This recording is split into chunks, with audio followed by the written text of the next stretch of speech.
चलो विद्यार्थी मित्रों, श्री नेत्र विद्यालयમાં આપનું સ્વાગત છે।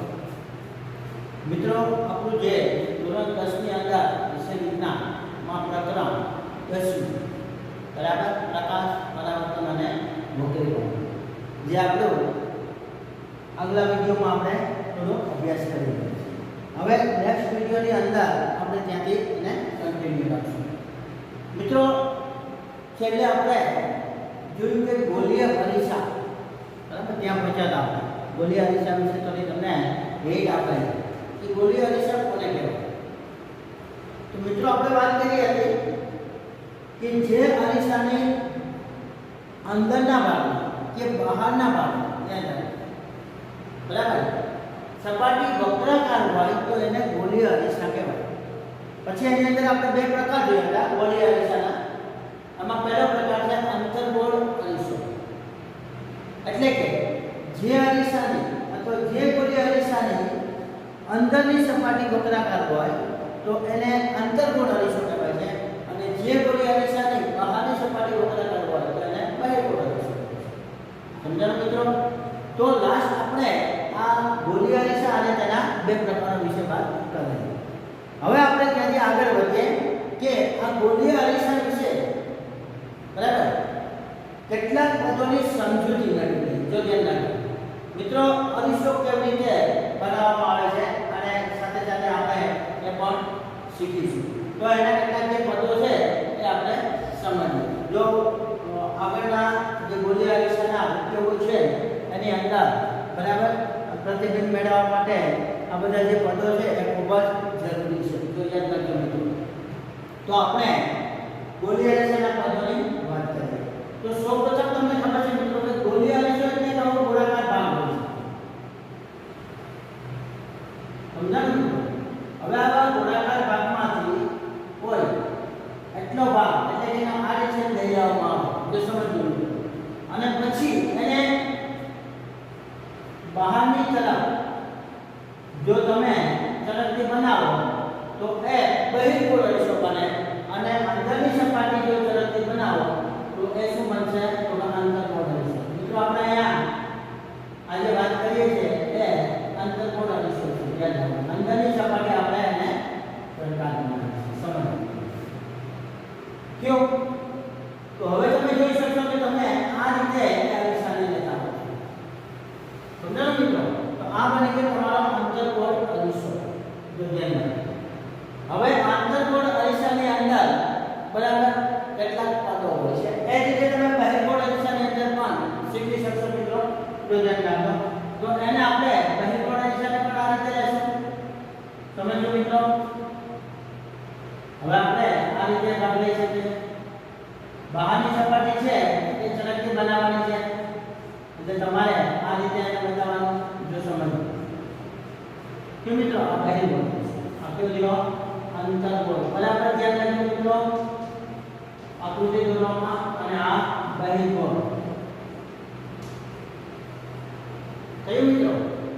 હવે આપણે બંનેમાં એના પદોની સમજૂતી લઈએ સાથે સાથે બરાબર।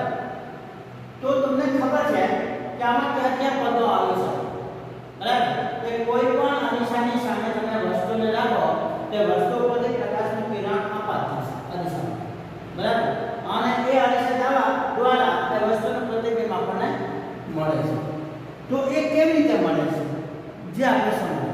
જો ધ્યાન રાખો, તો એના માટે પહેલા જે કેટલા પદો આપ્યા છે એની આપણે ઓળખ મેળવવાની બરાબર, અને એની સાથે વ્યાખ્યા પણ શીખીશું। તો પ્રથમ તમારે આવશે યાદ રાખજો મિત્રો વક્રતા કેન્દ્ર। જો ધ્યાન રાખો, શું આવશે પહેલા? વક્રતા કેન્દ્ર। વક્રતા કેન્દ્ર સમજાયું મિત્રો?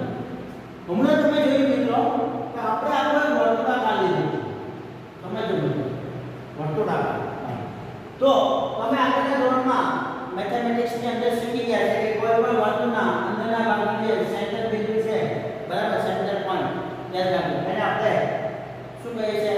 તો કે એનું કેન્દ્ર વર્તુળનું બરાબર છે। તો અહીંયા આ વક્ર અરીસો છે એનું આ કેન્દ્ર લ્યો એટલે એને શું થશે? વક્રતા કેન્દ્ર બરાબર। તો એની વ્યાખ્યા કેવી રીતે આવે? જો ધ્યાન રાખજો, તો કે જે ગોળાકાર ભાગમાંથી અરીસાનો આડછેદ લીધેલો હોય, બરાબર છે, તે ગોળાકાર ભાગના કેન્દ્રને અરીસાનું વક્રતા કેન્દ્ર કહે છે. યાદ રાખજો મિત્રો, વક્રતા કેન્દ્રની વ્યાખ્યા ખાસ યાદ રાખજો. બરાબર, ફરીથી બોલું છું, યાદ રાખજો. બરાબર, કે જે ગોળાકાર ભાગમાંથી અરીસાનો આડછેદ લીધેલો હોય, તે ગોળાકાર ભાગના કેન્દ્રને અરીસાનું વક્રતા કેન્દ્ર કહે છે, જેને સંકેત C વડે દર્શાવવામાં આવે છે. બરાબર, તો આપણે એનું કેન્દ્ર લેશું અરીસાનું. બરાબર, અહીંયા જો ધ્યાન રાખજો, અને એને આપણે C વડે દર્શાવીએ.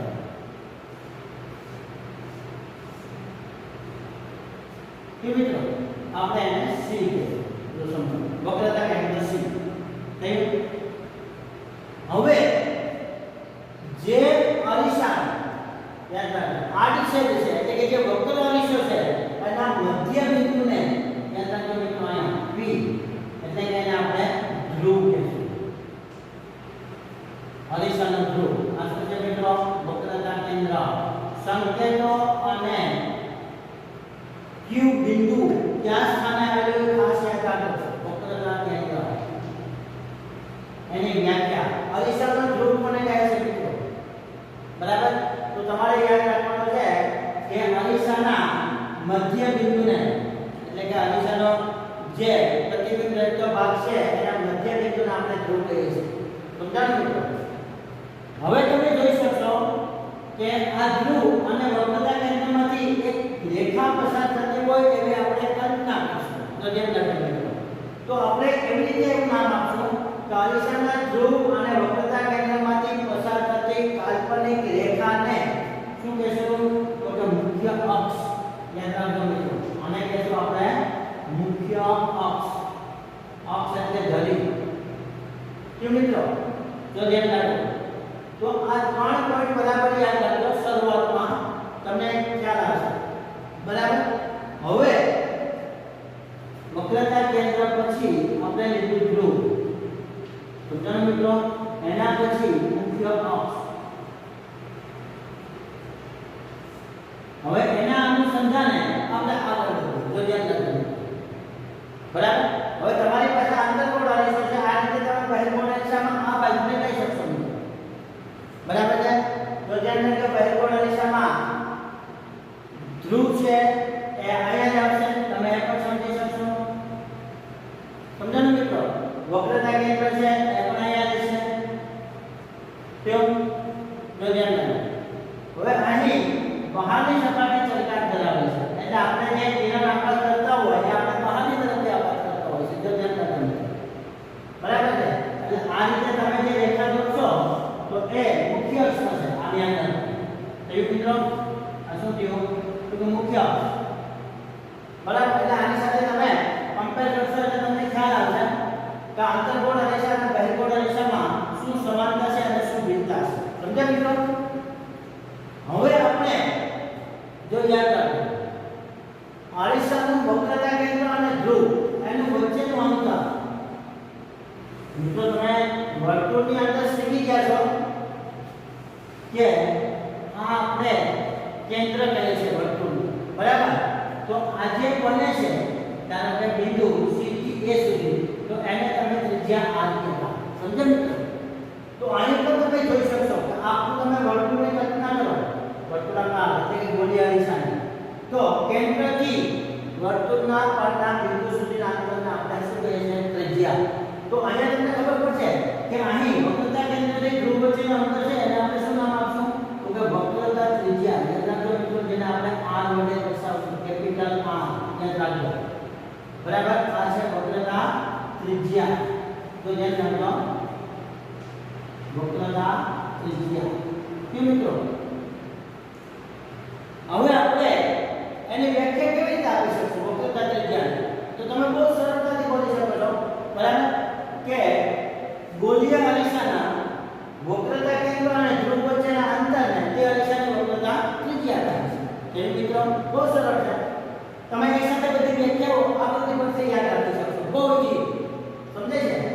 ચાલો હવે આપણે આગળ જઈએ છીએ મિત્રો કે કે જ્યારે કોઈ પણ દાખલા તરીકે અહીંયા વસ્તુ હોય તો સમજો અહીંયા કોઈ વસ્તુ રાખેલી છે એ બી આપણે એને નામ આપીએ અને આ વસ્તુ ઉપરથી તમે પ્રકાશનું કિરણ આપાત કરો તો સમજો સમજાય છે મિત્રો કે આ વસ્તુ ઉપરથી જ્યારે તમે પ્રકાશનું કિરણ આપાત કરો છો અરીસાની તરફની સપાટી પર ત્યારે તે તેના પરથી પરાવર્તિત થાય અને એ મુખ્ય અક્ષમાંથી પસાર થશે સમજ્યા મિત્રો ધ્યાન અહીં એ રીતે તમે બીજું કોઈ સમાંતર કિરણ અહીંયાથી લો તો આ જે કિરણ છે બરાબર તો અહીંયાથી આ રીતે પસાર થશે તો સમજો તો અહીં જે મુખ્ય અક્ષના જે બિંદુમાંથી સમજે છે મિત્રો આપાત કરેલું કિરણ પરાવર્તિત પામે અને એમાંથી પસાર થાય છે તે બિંદુને આપણે કેપિટલ F એટલે કે મુખ્ય કેન્દ્ર કહીશું યાદ રાખજો શું કહીશું આને મુખ્ય કેન્દ્ર તો ધ્યાન રાખજો આ છે મુખ્ય કેન્દ્ર તો મુખ્ય કેન્દ્રની વ્યાખ્યા શું સમજ્યા મિત્રો તો અહીં તમે એમ કહી શકો કે જ્યારે કોઈ પણ મુખ્ય અક્ષને સમાંતર કિરણો આપાત કરવામાં આવે ત્યારે આ કિરણો અરીસાની સપાટી ઉપરથી પરાવર્તિત થાય અને મુખ્ય અક્ષના જે બિંદુ આગળ એકત્રિત થતા હોય તો સમજો બરાબર કેન્દ્રિત થતા હોય તો તે બિંદુને અંતર્ગોળ અરીસાનું શું કહેવાય છે તો કે મુખ્ય કેન્દ્ર કહેવાય છે સમજાયું તો ધ્યાન અહીં તમે જોઈ શકશો મુખ્ય અક્ષ છે તમારું અહીંથી તમે આ રીતે કિરણ આપાત કરશો બંને સમાંતર કિરણો તો અહીં ચરકની સપાટી બહારના ભાગમાં છે આ રીતે પસાર થશે મિત્રો યાદ રાખજો લો તો અહીં બહિર્ગોળ દિશામાં તમે જે મુખ્ય કેન્દ્ર છે એ બહારના ભાગમાં દેખાય છે સમજાયું મિત્રો અહીં એના અંદરના ભાગમાં આવે છે વક્રતા કેન્દ્ર મુખ્ય કેન્દ્ર જ્યારે બહિર્ગોળ દિશાની અંદર એ મુખ્ય કેન્દ્ર છે દિશાના બહારના ભાગમાં સમજાયું મિત્રો તો ધ્યાન રાખજો પરંતુ વ્યાખ્યામાં કોઈ ફેરફાર નથી અહીં પણ મુખ્ય અક્ષને સમાંતર કિરણો આપાત કરવામાં આવે છે અહીં પણ મુખ્ય અક્ષને સમાંતર જ કિરણો આપાત કરવામાં આવે છે અને પરિણામે આ કિરણો અરીસા પરથી પરાવર્તિત થાય અને મુખ્ય અક્ષના જે બિંદુમાંથી પસાર થાય છે તે બિંદુને આપણે મુખ્ય કેન્દ્ર કહીશું સમજાણું મિત્રો હવે તો હવે આપણે એના પછી એક વ્યાખ્યા છે મુખ્ય કેન્દ્ર તમે ક્લિયર છે જો સમજો હવે એના પછીની વ્યાખ્યા આવે છે એને લઈએ આપણે નંબર 5 જેને કેન્દ્ર લંબાઈ છે કેન્દ્ર લંબાઈ એટલે શું જો ધ્યાન રાખો તો અહીં આપણે જે મુખ્ય કેન્દ્ર છે અને ધ્રુવ છે એટલે કે એમની વચ્ચેનું અંતર એટલે કે જેને આપણે સ્મોલ r તરીકે બતાવશું આને કહેશું આપણે કેન્દ્ર લંબાઈ સમજાયું તો ધ્યાન રાખો તો હવે તમારે કેન્દ્ર લંબાઈની વ્યાખ્યા બોલવી હોય તો શું બોલીશું બરાબર તો એના માટે એ લખી શકાય કે અરીસાના ધ્રુવ અને મુખ્ય કેન્દ્ર વચ્ચેના અંતરને તે અરીસાની કેન્દ્ર લંબાઈ કહે છે સમજ્યા મિત્રો બરાબર અને લાસ્ટમાં જે વ્યાખ્યા છે એ દાખલા તરીકે m અને n આ જે ભાગ છે બરાબર જો ધ્યાન રાખો તો અરીસાનો જે વક્રાકાર ભાગ છે યાદ રાખો અરીસાની વક્ર સપાટીના વ્યાસને તે અરીસાનું દર્પણ મુખ કહે છે યાદ રાખો મિત્રો આ શું છે દર્પણ એટલે અરીસો બરાબર આપણે જે પ્રતિબિંબ જોઈએ છે તે જે ભાગ હોય તેને આપણે દર્પણ કહે છે અને દર્પણ મુખ કે જેમાં આપણે ચહેરાનું પ્રતિબિંબ જોઈ શકીએ છીએ બરાબર તો અરીસાની સપાટીનો અરીસાની જે વક્રાકાર સપાટી છે બરાબર તેની સીમા રેખાના વ્યાસને શું કહેવામાં આવે છે તો કે દર્પણ મુખ સમજાણું મિત્રો આ તમારી વ્યાખ્યા દર્પણ મુખ તો સમજો અહીં તમે અહીં મુખ્ય કેન્દ્ર લઈ શકો છો અહીં પણ તમે બંને બાજુ જોઈ શકશો મિત્રો કે આ કિરણો છે એ પાછળ તમે લંબાવશો તો અહીંથી પસાર થતા હોય એવો તમને ભાસ થશે એટલે કે અહીંયા કેન્દ્રિત થાય છે અહીંયા બે કેન્દ્રિત થતા હોય એવું તમને લાગશે બરાબર છે એટલે મુખ્ય કેન્દ્ર માટે ત્યાં બંને બાજુ જઈ શકાય છે હવે અહીં જો ધ્યાન રાખો મિત્રો આપણે જે ગોળી અરીસા વિશેના પદોની સમજૂતી મેળવી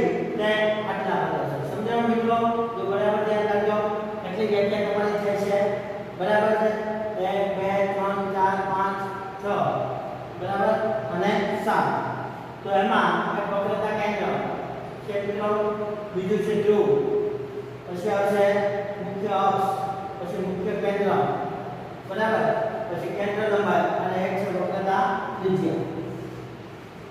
વક્રતા ત્રિજ્યા જે આપણે ઉપર લખેલી છે. સમજાણું મિત્રો? તો આ 7 વ્યાખ્યાઓ છે એને બરાબર તમારે સમજવાની છે અને એના માટેના સંકેતો અને આ અરીસામાં એક પદો ક્યાં સ્થાને રહેલા છે એને ખાસ ધ્યાનમાં રાખવું પડશે, કારણ કે તમે જ્યારે ગોળીય અરીસા વિશે અને આગળ લેન્સ માટે પણ શીખશો ત્યારે પણ ફરીથી આ જ વસ્તુ આવશે. એના પ્રતિબિંબ મેળવવાની જે બરાબર આને ઉપયોગિતા છે એના માટે આ પદો બહુ જરૂરી છે. એટલે આજે ખાસ ધ્યાન રાખજો મિત્રો. હું ફરીથી સાથે સાથે વ્યાખ્યા તમને રિપીટ કરી દઉં છું એક સાથે, બરાબર છે? પહેલા આપણે વક્રતા કેન્દ્રની વાત કરીશું. યાદ રાખજો, જે ગોળામાંથી, સમજે છે મિત્રો, જે વક્રાકાર ગોળામાંથી અરીસાની વક્ર સપાટીનો છેદ લીધેલો છે તે ગોળાના કેન્દ્રને અરીસાનું વક્રતા કેન્દ્ર કહે છે. સમજ્યા મિત્રો? હવે એ જ રીતે તમે જોઈ શકશો ધ્રુવ, તો કે અરીસાની વક્રાકાર સપાટીના મધ્ય કેન્દ્રને અથવા મધ્ય બિંદુને યાદ રાખો શું કહેવામાં આવે છે? અરીસાનું ધ્રુવ કહે છે. કે મિત્રો મુખ્ય અક્ષ, તો કે અરીસાના ધ્રુવ અને યાદ રાખો વક્રતા કેન્દ્ર, અરીસાના ધ્રુવ અને વક્રતા કેન્દ્રમાંથી પસાર થતી કાલ્પનિક રેખાને અરીસાની મુખ્ય અક્ષ કહે છે. કે મિત્રો પછી આવશે મુખ્ય કેન્દ્ર. જો ધ્યાન રાખો, તો કે મુખ્ય અક્ષને સમાંતર આપાત કરેલા કિરણો અરીસાની પરાવર્તન સપાટી પરથી પરાવર્તન પામી અને મુખ્ય અક્ષના જે બિંદુ આગળ કેન્દ્રિત કે વિકેન્દ્રિત થતા હોય તો તે બિંદુને અરીસાનું મુખ્ય કેન્દ્ર કહે છે. સમજ્યા મિત્રો? બરાબર? તો ધ્યાન રાખો. ક્લિયર? હવે આપણે લેશું વક્રતા ત્રિજ્યા અને કેન્દ્ર લંબાઈ. તો ધ્યાન રાખો. તો અહીં આપણે જોશું કે પહેલા આપણે કેન્દ્ર લંબાઈની વાત કરીએ. તો અરીસાનું ધ્રુવ અને મુખ્ય કેન્દ્ર બંને વચ્ચેના અંતરને શું કહેવાય છે? તો કે તે અરીસાની કેન્દ્ર લંબાઈ. સમજાણું મિત્રો?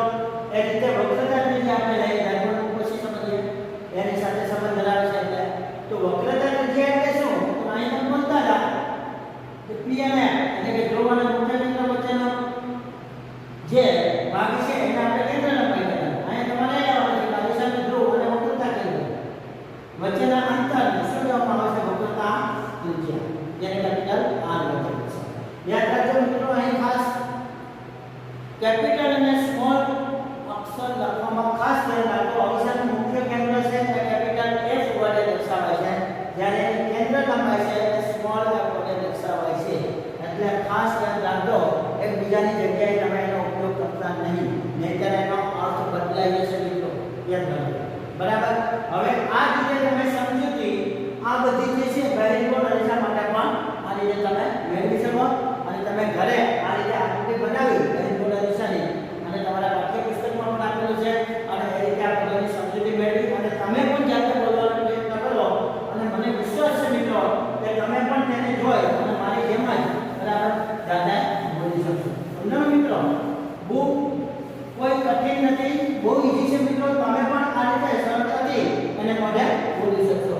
એક વખત તમે આકૃતિની અંદર બરાબર એને સમજી લો કે કેવું શાંત થવાનું છે. હવે મિત્રો આપણે આગળ એમાં એક સંબંધ દર્શાવવાનો છે અને એના આધારે જે કંઈ પ્રશ્ન આવે છે એની આપણે ચર્ચા કરવાની છે. જો ધ્યાન દીધું ખ્યાલ આવ્યો? તો હવે આપણે આગળ એ જોઈએ કે જ્યારે મુખ્ય કેન્દ્રની એક વાત કરી તો વચ્ચે એક પ્રવૃત્તિ તમને કહી દઉં, પછી આપણે આની અંદર એક R અને F વચ્ચેનો સંબંધ લેવાનો છે, એટલે કે વક્રતા ત્રિજ્યા અને કેન્દ્ર લંબાઈ. મિત્રો તમે ઘણી વખત એક એક્ટિવિટી કરેલી હશે કે તમારી પાસે જો અંતર્ગોળ અરીસો, બરાબર, એટલે કે અંદરની તરફ જે વક્રતા સપાટી હોય, બરાબર છે, એવો અરીસાનો ટુકડો તમારી પાસે આવી જાય તો મિત્રો તમે ઘણી વખત એક પ્રવૃત્તિ કરતા હશો. તો એમાંની એક પ્રવૃત્તિ હું તમને બતાવું છું, જ્યાં તમારે એ નક્કી કરવાનું છે કે એ શું દર્શાવે છે. સૌપ્રથમ મિત્રો એક અંતર્ગોળ અરીસો લો. બરાબર? એક અંતર્ગોળ અરીસો લો. હવે મિત્રો તમે ઘણી વખત એક એક્ટિવિટી કરેલી હશે કે તમારી પાસે જો અંતર્ગોળ અરીસો, બરાબર, એટલે કે અંદરની તરફ જે વક્રતા સપાટી હોય, બરાબર છે, એવો અરીસાનો ટુકડો તમારી પાસે આવી જાય તો મિત્રો તમે ઘણી વખત એક પ્રવૃત્તિ કરતા હશો. તો એમાંની એક પ્રવૃત્તિ હું તમને બતાવું છું, જ્યાં તમારે એ નક્કી કરવાનું છે કે એ શું દર્શાવે છે. સૌપ્રથમ મિત્રો એક અંતર્ગોળ અરીસો બરાબર. હવે એને બહાર મેદાનમાં તમે સૂર્યપ્રકાશની અંદર જવાનું છે તમારે, એટલે બહાર મેદાનમાં સૂર્યપ્રકાશ હાજર હોય ત્યાં તમે જઈ શકો છો. અને ત્યાં તમારે જમીન ઉપર એક કાગળ રાખવાનું છે, તો સમજો મિત્રો આ રીતે બરાબર. હવે આ કાગળ ઉપર આંતરગોળ અરીસા માટે સમજાય છે મિત્રો, જે સૂર્યપ્રકાશ છે જે અરીસા પર આવે છે સૂર્યપ્રકાશ ના કિરણો બરાબર, એ કિરણો બરાબર કેન્દ્રિત થઈ અને આ કાગળ ઉપર આપાત થાય એક બિંદુ સ્વરૂપે બરાબર છે, એ રીતે તમારે એને ગોઠવવાનું છે. તો જેમ કહ્યું તો આ તમારો અંતર્ગોળ અરીસો છે, આ તમારો કાગળ છે જમીન ઉપર રાખેલો, અને સૂર્યપ્રકાશમાંથી જે કિરણો અરીસા પર આપાત થાય અને જો સમજ એમાંથી પરાવર્તિત થયેલા કિરણો અરીસા જે કાગળ છે એમાં કોઈ એક બિંદુ સ્વરૂપે કેન્દ્રિત થતા હોય અથવા થાય એ રીતે અરીસાને આગળ પાછળ કરી અને ગોઠવો.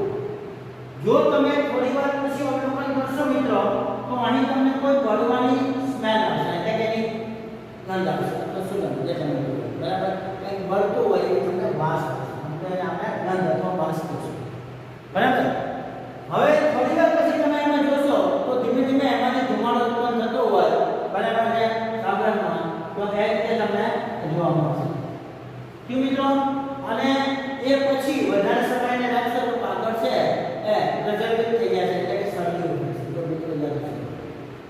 તો આવી પ્રવૃત્તિ કદાચ તમે કરી હશે બરાબર. આજે તમારા હાથમાં આવો આવે તો તમે કરજો એટલે તમને ખ્યાલ આવશે કે આ રીતે કાગળ સળગી ઉઠે છે. અહીં આપણે એ નોંધવાનું છે મિત્રો કે કાગળ શા માટે સળગી ઉઠે છે, કાગળ સળગવાનું કારણ શું સમજાવો મિત્રો. તો અહીં તમે જોશો કે સૂર્યપ્રકાશમાંથી આવતા પ્રકાશના કિરણો જ્યારે અરીસા પર આપાત થાય છે અને પછી અરીસામાંથી પસાર થાય ત્યારે કોઈ એક બિંદુ આગળ કેન્દ્રિત થાય છે, યાદ રાખજો મિત્રો, જેને કારણે સૂર્યમાં રહેલી જે સૌર ઊર્જા છે એટલે કે જેની ગરમી ઉષ્મા છે એ અહીં એક બિંદુ આગળ એકત્રિત થઈ ગઈ છે, યાદ રાખજો મિત્રો બરાબર. પરિણામે આ જે ઉષ્મા છે એનું તાપમાન ઊંચું જાય છે અને એને પરિણામે જે કાગળ છે સળગી ઉઠે છે. સમજ્યા મિત્રો? તો આ રીતે કાગળ સળગી ઉઠવાનું કારણ તમે સમજી શકશો. હવે આને આધારે તમે જે અરીસાની કેન્દ્ર લંબાઈ છે તો ધ્યાન રાખજો, જેના આપણે વાત કરી છે કેન્દ્ર લંબાઈ અહીં બરાબર ધ્રુવથી P સુધીનો અંતર P થી F, તો એને અંદાજે તમે માપી શકો. ઘણી વખત આપણે આ પ્રવૃત્તિ દ્વારા અથવા તમને આગળ પ્રશ્ન આવે મિત્રો કે અરીસાની કેન્દ્ર આશરે કેન્દ્ર લંબાઈ કેવી રીતે માપી શકાય, તો એના માટેની પ્રવૃત્તિ તમે દર્શાવી શકો. તો હવે અહીં આપણે અરીસાની કેન્દ્ર લંબાઈ કોને કહેશે? તો કે જ્યારે તમે અહીં જે પ્રકાશ સ્વરૂપે નાનું એવું સૂક્ષ્મ બિંદુ, અને યાદ રાખજો મિત્રો કે બિંદુ બીજું કંઈ નથી પણ તમે જે સૂર્યપ્રકાશના કિરણો લ્યો છો ને એ સૂર્યપ્રકાશનું જ પ્રતિબિંબ છે. યાદ રાખજો સૂર્યનું જ એક પ્રતિબિંબ છે જે સૂક્ષ્મ સ્વરૂપે તમને જોવા મળે છે, અને આ જે છે પ્રતિબિંબ સૂર્યનું ત્યાંથી અરીસાના જે ધ્રુવ છે P અને F જ્યાં કેન્દ્રિત થાય છે, યાદ રાખજો મિત્રો સમજાઈ ગયા. તો આ એટલા ભાગને આપણે શું કહેશું મિત્રો? અંદાજિત અને કેન્દ્ર લંબાઈ કહી શકાય. આ રીતે તમે અરીસાની અંદાજિત કેન્દ્ર લંબાઈ શોધી શકો. સમજાયું મિત્રો? તો આ રીતે તમે પ્રવૃત્તિ દ્વારા પણ જાણી શકો. હવે આપણે એક બીજો એની અંદરનો સંબંધ છે ચકાસી તમારી પરીક્ષામાં પણ આવે છે મિત્રો, ધ્યાન રાખજો. તો અહીં આપણને પ્રશ્ન થાય કે આજે આપણે પદોની સમજૂતી મેળવી છે એમાં કેન્દ્ર લંબાઈ અને વક્રતા ત્રિજ્યા વચ્ચે શું સંબંધ છે, ધ્યાન રાખજો મિત્રો બરાબર. આપણે એ જોઈએ કેન્દ્ર લંબાઈ અને વક્રતા ત્રિજ્યા વચ્ચેનો સંબંધ દર્શાવતું સૂત્ર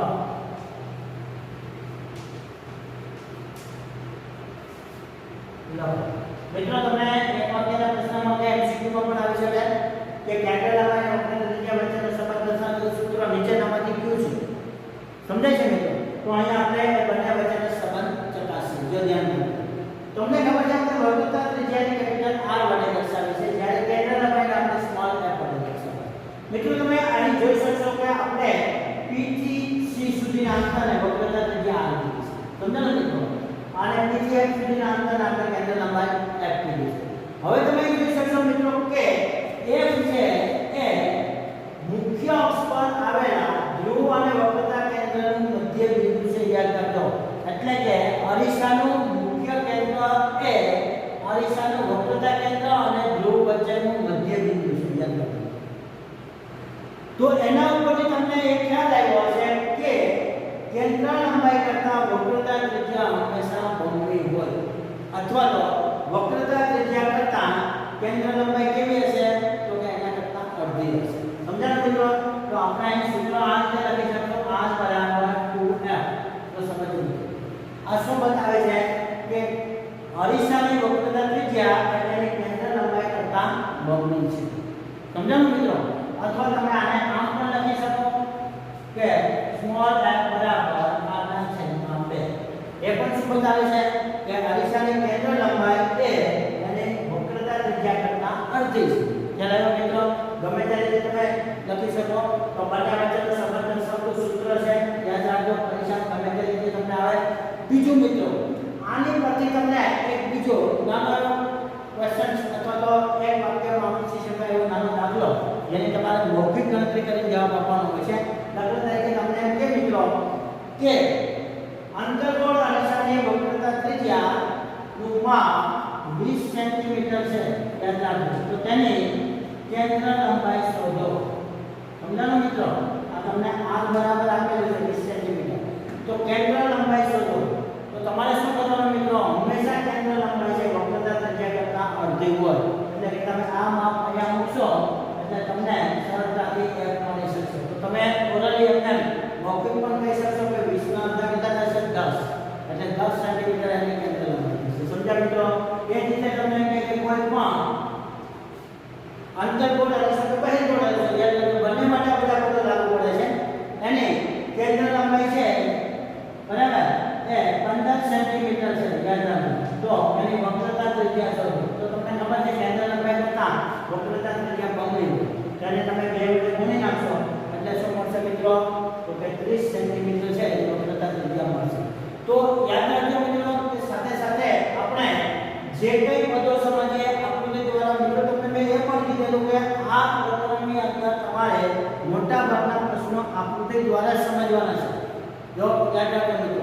તો હવે આપણે આ જે વસ્તુ સમજાય એમાંથી કયા કયા પ્રશ્નો નીકળી શકે, નાના મોટા, બરાબર. આજે તમારે ઘરે જઈ અને આ આકૃતિ જે તમને તમારી ટેક્સ્ટ બુકમાં પણ અંતર્ગોળ બહિર્ગોળ અરીસા માટે આપી છે, બરાબર મિત્રો. અને એમાં તમને થોડુંક પેરેગ્રાફની રીતે કોમ્પ્લિકેટેડ આપી છે વ્યાખ્યાઓ. મેં તમને સરળ ભાષામાં બતાવી છે, બરાબર. તો તમે પણ આ રીતે એનો પ્રયત્ન કરજો અને વ્યાખ્યાઓ બધી લખજો. સમજાણું મિત્રો? હવે આપણે આગળ વધીએ. એના પછીનો જે તમારો ટોપિક છે એમાં આવશે કે ગોલીય અરીસાના વડે રચાતા પ્રતિબિંબ. બરાબર. હવે આપણે આ બધું સમજી લીધું પછી આપણે એના પ્રતિબિંબ કેવી રીતે રચાય છે તે આપણે સમજવાનું. સમજ્યા મિત્રો? તો હવે આપણે આગળ જઈએ કે એના પ્રતિબિંબની રચના કેવી રીતે થાય છે. તો પહેલા આપણે અંતર્ગોળ અરીસા માટેની વાત કરીશું. જો ધ્યાન રાખજો, અહીંયા બંને માટે અલગ અલગ પ્રતિબિંબો મળે છે. અંતર્ગોળ અરીસામાં કયા પ્રકારના પ્રતિબિંબ મળે અને બહિર્ગોળ અરીસામાં કયા પ્રકારના પ્રતિબિંબ મળે તે આપણે સમજવાનું છે. મિત્રો એ પહેલા એક તમને બતાવી દઉં. જો ધ્યાન રાખજો, અંતર્ગોળ અરીસો અને બહિર્ગોળ અરીસો છે એની અંદર જે પ્રતિબિંબ મળે છે, બરાબર, એનો પ્રકાર એ ખાસ યાદ રાખવાનું છે. એના આધારે આપણે બંનેનો અભ્યાસ કર્યા પછી એના ઉપરથી આપણે કંઈક એવું તારણ મેળવશું કે બંને વચ્ચે શું સમાનતા છે અને બંને વચ્ચે શું તફાવત એટલે કે ભેદ છે. જો સમજવું. તો આપણે હવે આગળ એક પ્રવૃત્તિ કરીએ જે આપણે તમને વાત કરી કાગળના સરકવાની, બરાબર, કે જેના દ્વારા અંદાજિત તમે કેન્દ્ર લંબાઈ શોધી શકો છો. તો હવે આપણે આગળ અંતર્ગોળ અરીસા વડે મળતા પ્રતિબિંબ વિશેની વાત કરીએ. અંતર્ગોળ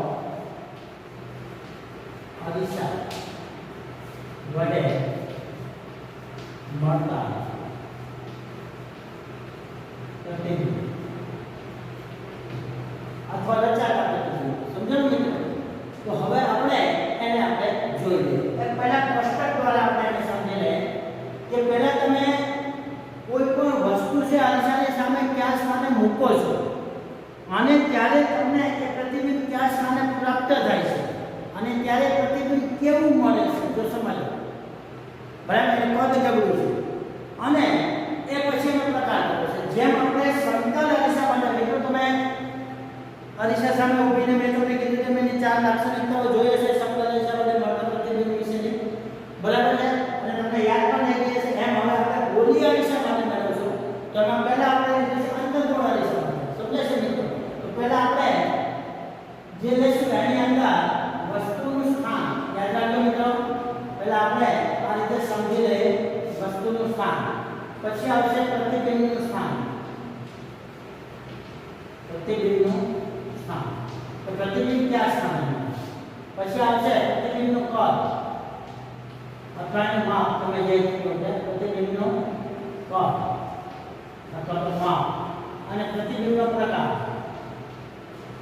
પ્રતિબિંબનો પ્રકાર સમજાવું મિત્રો? તો આ રીતે તમને તમારી ટેક્સ્ટબુકમાં પણ એક કોષ્ટક આપેલું છે અને કોષ્ટકમાં પહેલા આપણે જોઈ લઈએ પછી એના આધારે આપણે જે કિરણાકૃતિ છે બરાબર એના વડે આપણે સમજ જુદી જુદી આકૃતિઓ વડે તમને પણ તમારી ટેક્સ્ટબુકમાં આપેલી છે એ આકૃતિઓ. બરાબર? તો આપણે પ્રથમ જોઈએ ધ્યાન રાખજો કે વસ્તુ ક્યાં મૂકવામાં આવે છે તો અનંત અંતરે. અનંત અંતરે ધ્યાન રાખજો મિત્રો. તો એ તમને પ્રતિબિંબ ક્યાં મળે છે તો મુખ્ય કેન્દ્ર F પર. જો સમજો મુખ્ય કેન્દ્ર F. બરાબર? અને અરીસાની બાજુએ યાદ રાખો આગળની બાજુએ પાછળની નહીં. બરાબર છે? અંતર્ગોળ અરીસો યાદ રાખો. કેવું મિત્રો? હવે જ્યારે પ્રતિબિંબનું કદ કેવું હશે તો કે બિંદુવાળું. યાદ રાખો ખૂબ જ નાનું બિંદુવાળું સૂક્ષ્મ અતિ સૂક્ષ્મ પ્રતિબિંબનું કદ હોય છે અને એનો પ્રકાર છે વાસ્તવિક અને ઉલટું. વાસ્તવિક અને ઉલટું.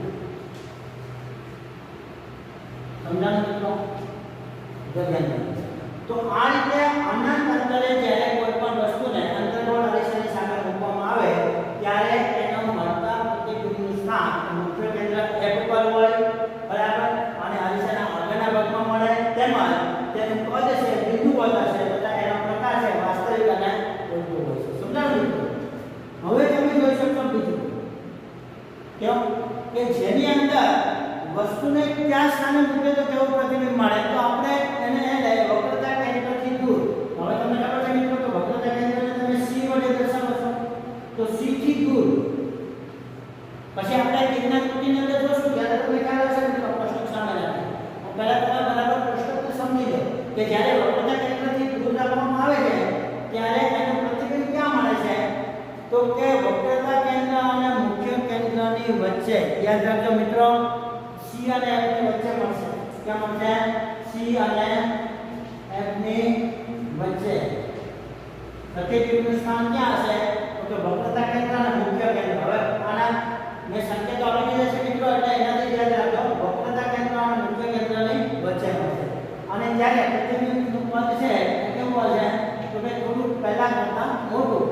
બરાબર? પરંતુ લક્ષો આપણે એને જે વસ્તુ હોય એના કરતા નાનું. જો સમજો વસ્તુ કરતા નાનું અને એનો પ્રકાર છે એ વાસ્તવિક અને ઉલટું છે. જો સમજો કેમ?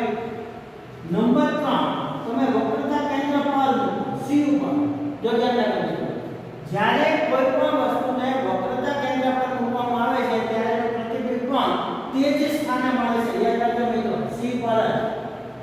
અને ત્યારે એ વસ્તુ દ્વારા મળતા પ્રતિબિંબનું કદ વસ્તુના કદ જેટલું હોય છે. જો ધ્યાન રાખજો કેવું મળશે તો વસ્તુના કદ જેટલું. એટલે કે વસ્તુના માપનું ધ્યાન રાખજો જે તમે વસ્તુ રાખેલી એના જેટલા કદનું મળે છે અને પ્રતિબિંબનો પ્રકાર તો એ જ છે વાસ્તવિક અને ઉલટું. સમજ્યા મિત્રો? નંબર 4 માં તમે લેશો. હવે તમારે અહીંયા સુધી ખાલી યાદ રાખવાનું છે. પછીનું તમારે બીજા બે ત્રણ પોઈન્ટ કેવી રીતે યાદ રાખે આની ઉપર તમે સમજી શકશો. હવે તમે આ લો સમજે છે મિત્રો? આને અહીંયા લો. હવે આને ઉલટું કરો.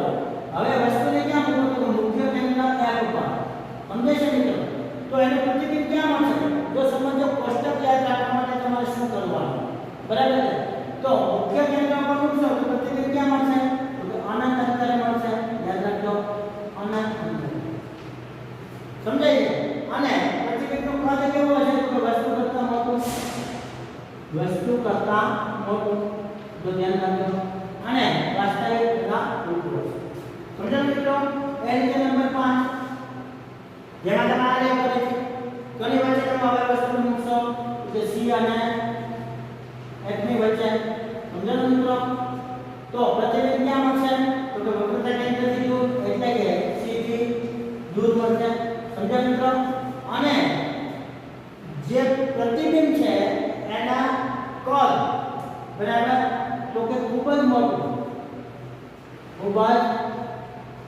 એટલે કે વિવર્તિત થયેલ વસ્તુ કરતાં આના પ્રતિબિંબનું કદ છે એ ખૂબ જ મોટું હશે અને પ્રતિબિંબનો પ્રકાર છે એ વાસ્તવિક આને ઉલટું હશે સમજ્યા મિત્રો અને લાસ્ટમાં નંબર 6 જેમાં વસ્તુને ધ્રુવ અને મુખ્ય કેન્દ્રની વચ્ચે મૂકવામાં આવે છે યાદ રાખજો મિત્રો જેમાં વસ્તુને ધ્રુવ એટલે P અને F ની વચ્ચે સમજાણું લાસ્ટ તો ત્યારે જે પ્રતિબિંબ છે એ અરીસાના પાછળના ભાગમાં મળે છે મિત્રો યાદ રાખજો ક્યાં મળશે તો કે અરીસાની પાછળ એનું સ્થાન છે એ અરીસાની પાછળ છે ક્यों અને ત્યારે એ પણ પ્રતિબિંબ કેવું હશે તો કે મોટું પરંતુ હવે પ્રતિબિંબનો પ્રકાર છે વાસ્તવિકનું ઉલટું નહીં હોય કારણ કે તમને અરીસાના પાછળના ભાગમાં મળ્યું છે મિત્રો યાદ રાખો એટલે એ ખરેખર ત્યાં પ્રતિબિંબ હોય એવો આપણને ભાસ થાય છે એટલે પ્રતિબિંબ કહેવાય છે આભાસી અને ચતુર યાદ રાખજો મિત્રો આભાસી અને ચતુર મળે છે क्यों મિત્રો જો કોષ્ટક બહુ સરળતાથી તમે યાદ રાખી શકો તે રીતે યાદ રાખી શકો તો પર એક વખત તમે આનંદ અંતરે વસ્તુને મૂકો તો એ એનું સ્થાન ક્યાં હોય તો કે મુખ્ય કેન્દ્ર પર ઓકે મિત્રો જો મુખ્ય કેન્દ્ર પર તમે મૂકશો તો એનું સ્થાન ક્યાં હશે આનંદ અંતરે ક્લિયર મિત્રો હવે તમે C થી દૂર મૂકશો તો પ્રતિબિંબનું સ્થાન ક્યાં હશે તો કે C અને F ની વચ્ચે હશે જો તમે C અને F ની વચ્ચે મૂકશો તો પ્રતિબિંબનું ક્યાં સ્થાન હશે C થી દૂર હશે ઈ ઓપોઝિટ મિત્રો અને એક વચ્ચે યાદ રાખવાનું તમે જ્યારે વક્રતા કેન્દ્ર C ઉપર મૂકો ત્યારે પ્રતિબિંબનું સ્થાન ક્યાં હશે ક્યો હવે તમે એ પ્રતિબિંબનો કદ જો તો પહેલા સૂક્ષ્મ અતિ સૂક્ષ્મ મળે બિંદુ પછી થોડું નાનું બરાબર એટલે એને કરતા મોટું પછી વસ્તુ નાખવા દે તો પછી વસ્તુ કરતા વધારે મોટું પછી ખૂબ જ મોટું સમજો ને મિત્રો અને દરેક વખતે તમને પ્રતિબિંબનો પ્રકાર છે વાસ્તવિકને ઉલટું મળે છે પરંતુ ખાસ યાદ રાખજો મિત્રો તમને આની અંદરથી એક અગત્યનો પ્રશ્ન આપવામાં આવે કે અંતર્ગોળ અરીસા સામે વસ્તુને કયા સ્થાને મૂકવામાં આવે